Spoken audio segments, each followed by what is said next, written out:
διαβάσω ένα ψήφισμα από τη Γενική Συνέλευση των Εργαζομένων στα Μουσικά Σύνολα της ΕΡΤ, που μέχρι εχθές, περίπου στις 2 τη νύχτα, είχαν απαρτία και συμφωνούσαν όλοι όσοι ήταν εκεί στα παρακάτω που θα σας διαβάσω. Για την τύχη του ψηφίσματος αυτού θα σας ενημερώσει ο συναγωνιστής ο Θέμης ο Συμβουλόπουλος, που ανήκει και στα μουσικά σύνολα. Άσχετα από την τύχη του ψηφίσματος αυτού, πιστεύω ότι δεν χρειάζεται να σκεφτούμε τι τύχη θα έχει το ηθικό και το φρόνημα των επαμιτών. Αγία Παρασκευή, 28 Ιουνίου 2013. Αγαπητοί συνάδελφοι, συναγωνιστές, μετά από τη Γενική Συνέλευση των Εργαζομένων στα Μουσικά Σύνολα, εμείς οι συνάδελφοι μουσικοί δηλώνουμε: από τις 11 Έκτου ξεκίνησε ένας αγώνας ενάντια στο κλείσιμο της δημόσιας ραδιοτηλεόρασης, αλλά και ενάντια στην κυβερνητική ευρωπαϊκή πολιτική που επιτίθεται επίμονα στο μεγαλύτερο μέρος του ελληνικού λαού. Όλοι ανεξαιρέτως οι εργαζόμενοι, αλλά και εμείς τα μουσικά σύνολα, βρεθήκαμε πρωτοπόροι στον αγώνα για τη στήριξη όλης της ελληνικής κοινωνίας με ανιδιοτέλεια και αυταπάρνηση, κοινωνώντας τα προβλήματά της και προβάλλοντας την τέχνη ως την συγκολητική ουσία που μπορεί να ενώσει και να κινήσει τα βαθύτερα αισθήματα του ελληνικού λαού. Παρόλα αυτά, αισθανόμαστε την ανάγκη να μοιραστούμε την ανησυχία μας μαζί σας, θεωρώντας πως μέρος της ροής του προγράμματος και ειδικά το Δελτίο Ειδήσεων σε μια αυτοδιαχειριζόμενη ΕΡΤ δεν συνεχίζει να λειτουργεί ενισχυτικά, κρατώντας χαμηλά τις προσδοκίες της ελληνικής κοινωνίας που αναζητά εναγωνίως τη σπίθα για ένα γενικό λαϊκό ξεσηκωμό. Χωρίς διάθεση διαχωρισμού, πιστεύουμε ότι ο κοινός αγώνας χρειάζεται τη συνειδητή βοήθεια όλων ανεξαιρέτως των κλάδων της ΕΡΤ. Δηλώνουμε κατηγορηματικά ότι με μονομένες περιπτώσεις κομματικών μηχανισμών, εντεταλμένων εγκάθετων και παλαιοκομματικού τύπου συνδικαλιστικών φερεφώνων, είτε εξυπηρετούν αλότρια συμφέροντα, είτε λόγω αδυναμίας νοθεύουν τον αγώνα.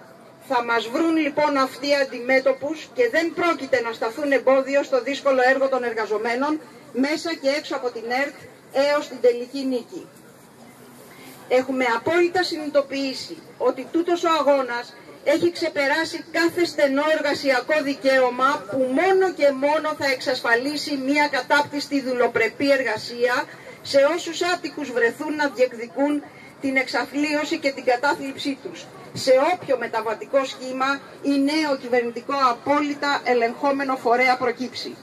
Έχουμε απόλυτα συνειδητοποιήσει ότι αυτός ο αγώνας απαιτεί την εγκατάλειψη του μικρού εγώ και την υιοθέτηση του μεγάλου εμείς, στην πορεία του πιο καθαρού αγώνα, αυτού της υπεράσπισης της δημόσιας ραδιοτηλεόρασης, του πολιτισμού της δημοκρατίας, της αυτοδιάθεσης και της αυτοτέλειας των αγώνων του ελληνικού λαού, της ίδιας μας της πατρίδας. Με απόλυτη επίγνωση και συναδελφικότητα, οι εργαζόμενοι στα μουσικά σύνολα. Θέμη Συμβουλόπουλο. Μια είδηση. Μια είδηση, ελπίζω να μην σας χαροποιήσει πολύ. Κατέρευσε ο Σαμαράς από το βήμα στο συνέδριο της Νέας Δημοκρατίας.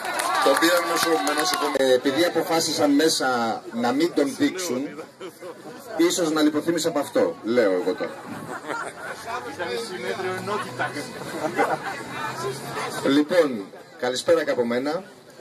Είμαστε 19η 20η, θα έχω χάσει και το λογαριασμό, 19η 20η μέρα εδώ, με μια πορεία από κάτω, πάνω, δεξιά, έρχεται αριστερά, πάει, ξαναέρχεται με τοπικά, ξαναφεύγει, αποπροσανατολίζεται, ξαναέρχεται, εν πάση περιπτώσει μείγμα γρηγορό.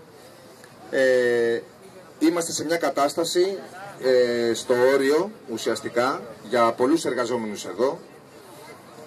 Είμαστε σε μια κατάσταση, όπως διαβάσατε, όπως μάλλον ακούσατε από το ψήφισμα, το οποίο δεν ψηφίστηκε, πρέπει να το πούμε αυτό, δεν καταφέραμε να το ψηφίσουμε, βέβαια δεν έχει τελειώσει ακόμα, αλλά για μερικούς συναδέλφους είναι αρκετά βαρύ, είναι αρκετά δεσμευτικό και είναι κατανοητό το ότι είναι έτσι.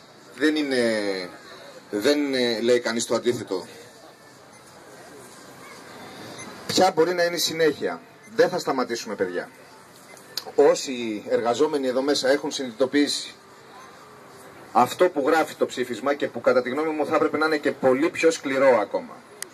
Για αυτούς όλους που προσπαθούν να νοθεύσουν, είτε δεν έχουν καταλάβει τι γίνεται, είτε δεν έχουν καταλάβει τι έρχεται. Ευτυχώς εμείς στην οργάνωσή μας το ξέρουμε αυτό το πράγμα. Πιστεύω ότι το ξέρουμε. Όσοι λοιπόν εργαζόμενοι υπάρχουν εδώ, που υπάρχουν, είμαι σίγουρος γι' αυτό, 20 μέρες το ξέρω ότι υπάρχουν, γιατί οι ζυμώσεις με όλους τους κλάδους, τα πηγαδάκια, οι συζητήσεις έχουν δείξει αυτή την αίσθηση να βγαίνει, απλά ακόμα δεν μπορεί να εκφραστεί τόσο καλά. Γιατί για πολλούς και διάφορους λόγους. Για αυτά που έλεγε το κείμενο, για το ότι η κοινωνική συνείδηση των ανθρώπων και των εργαζομένων κρέμεται από τις πολιτικές εξελίξεις από τα πάνω και δεν δυσκολεύεται να οικοδομήσει την εμπιστοσύνη από τα κάτω, έτσι όπως πρέπει να γίνεται. Επομένως, αυτό από μόνο του κάνει δύσκολα τα πράγματα. Αλλά δεν έχει τελειώσει τίποτα. Θα προσπαθήσουμε μέχρι τέλος, θα προσπαθήσουμε να κάνουμε την ανατροπή εδώ με τους εργαζόμενους για να ξαναέρθει η κοινωνία, να τη στηρίξουμε. Είναι αυτό που έχασε η κοινωνία. Έχασε τη στήριξή της από εμάς μέσα, γιατί δεν χειριστήκαμε καλά τα πράγματα. Μπροστά είναι ο καιρός, θα το δούμε. Θα δούμε τι θα γίνει. Αυτά έχω να πω. Ευχαριστώ πολύ.